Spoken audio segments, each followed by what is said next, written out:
Okay, so now we're going to talk about the basics of DSLR shooting with the camera. So, of course, that means getting to know your camera a little bit more. When you're shooting in automatic mode, you don't really have to know a whole lot about the features that are available on your camera. You simply have to know how to turn it on, make sure you have a memory card put in, and just point and shoot and take a photo, which basically means you're using your DSLR camera as a point and shoot camera. This is what we're trying to get away from because as I'm sure you know and we've seen in other photos, having the control over those situations, taking away the auto capability and becoming a manual shooter gives us much better flexibility with our photography. So there are things that we're going to be looking at in this camera and features that we're going to be looking at. The main things that we're going to be learning is how to manually set our shutter speed, our aperture, and our ISO. Those are the three key ingredients to using manual mode. Of course, there are other things that are unlocked inside of our camera, such as menu settings and things like that that we're allowed to do when we take it out of automatic and go into manual mode. But just to get you out of auto is our goal, and we're going to look at the things that are required in order to do that. So in your camera, and I hope you could see this well in this image, we have some numbers on our camera screen. Sometimes some cameras might not have this display here. It might be on the back of the screen or it might be somewhere else, but on this camera we have those numbers displayed here. We have our ISO, we have our aperture, and our shutter speed. Now the difference between these are as follows. The aperture is how much light is being let in through your lens. If you've ever looked into your lens, and as I described when we were talking about lenses, if you've ever looked through your lens and seen the opening that your lens has, that's the aperture opening and closing to let in a certain amount of light. The shutter speed is how long the shutter is left opened on your camera. The shutter is inside of your camera, and it's this mirror right here. How long is the shutter staying opened and the sensor that's behind that mirror being exposed?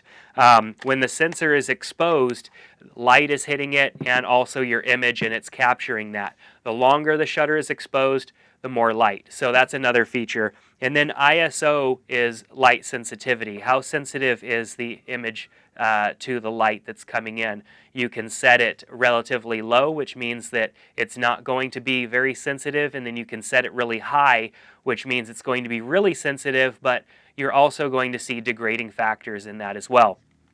On different cameras, we have different knobs and switches to adjust that stuff. On this camera, which is the Canon 60D, we can adjust our shutter speed with this rocker right here. We could adjust our aperture with this rocker back here.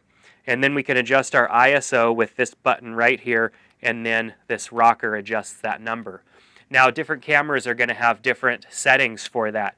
For example, on this, this Canon EOS M, I'm going to go ahead and turn this camera on, and it's set in manual mode right now, and I'm going to point it just down here, and hopefully you can see this. Everything is adjustable from the back of the camera, which does make it a little bit harder, but typically this is the kind of camera that you're holding out in front of you and shooting with instead of holding it in front of your face, because the actual eyepiece viewfinder is an add-on for this camera and it doesn't come built in. So you tap and you have a slider to adjust your shutter speed here. We also have a slider to adjust our aperture, and then we also have a slider to adjust our shutter speed, or our ISO as well. So it does make it a little bit more challenging, but that's another way that you can adjust those settings and get manual functionality out of a camera, such as something more standard of a point and shoot. Decent point and shoot cameras have these features these days to be able to go and automatically adjust and set those settings to where we want them. A Canon camera such as the Digital Rebel has similar buttons, but they're mostly on the back and they are a little bit harder to get to. What's nice about these more professional level cameras is that these buttons are positioned in a way to where you can adjust them without looking at them.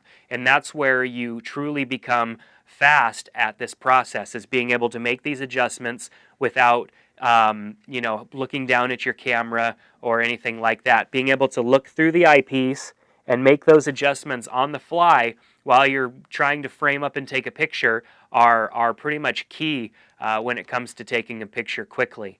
And when we start looking at ISO and all of these different features in depth in a different video, we'll be able to see how those are affected in the image. So those are key features. Of course, there are other settings in the menu that we can get into and look at as well. As far as other settings outside of the camera, our autofocus, we have different ways of setting that up. We have one shot, we have AI focus, and AI servo. Those are three different types of focus, of ways that your camera can focus. And I use AI focus, or AI servo, I'm sorry, because I typically have things that are moving in my shot. Not all the time are things staying still. One shot is good for that. When you know you're taking a picture of something and you don't need your camera to do much refocusing or thinking, set it on one shot and then go ahead and you're able to grab that shot without refocus or anything like that happening. If you want focus to be able to track or change, you will need to go and switch into AI servo. Even AI focus is a better option than one shot when it comes to that. So, but for the most part, you'll be able to use one shot, or even AI servo won't be a problem. One shot won't be a problem either, because you're most likely just going to be focusing on one thing at a time and not worry about things moving. But you can try both and see what works best for you. Another button that we have here is our drive. Do we want it to take just one shot when we push down the shutter? Do we want it to take multiple? This camera also has a high speed option as well. So we're taking one shot, then I move it into high speed, and it takes multiple shots. And then I can move it into time delayed countdown shot. And this camera has a 10-second countdown and a 2-second countdown, depending on what option you want to go with. So there's a couple different shooting options there. And then other options, we also on the back of this camera have a zoom, and we also have an AF on, which activates your autofocus without hitting the shutter button. So if I want to refocus something, I can hold down this AF on button. Now, one thing that comes in handy, because we have a live view on the back of our camera, for example, if I go into live view on the back of this camera, and this is going to be kind of hard to see, if I'm having a hard time focusing on something, I can use this zoom button to zoom in on the item and then focus manually really tight and make sure that I get, a sharp focus on whatever that item is. Now, it's a little bit harder of an option to use. Typically, we use it more when we're locked down on a tripod or even using a monopod, but it does come in handy being able to do that when your camera is having a hard time focusing. So those are the main buttons on the top of the camera, and a couple of them on the back. As far as customizing those, some of those buttons you can customize and set to do different things in the menu. I tend to just kind of leave them where they're at, because otherwise then I'm going to have to go and customize all of my cameras and set them up differently. The settings that they come with from the factory as far as which buttons do what typically works pretty good for me, and so I haven't had a need to go ahead and try and change those to fit some other need of mine. So over here where we have our mode selection, obviously we're going to be learning how to use manual mode. You are probably commonly used to using auto mode. We also have P, TV, AV. In this camera's options also have a B and a C, and then it also has some kind of auto settings for different situations on this camera. Some of your cameras are going to have those. For example, the Digital Rebel has that on some of its models.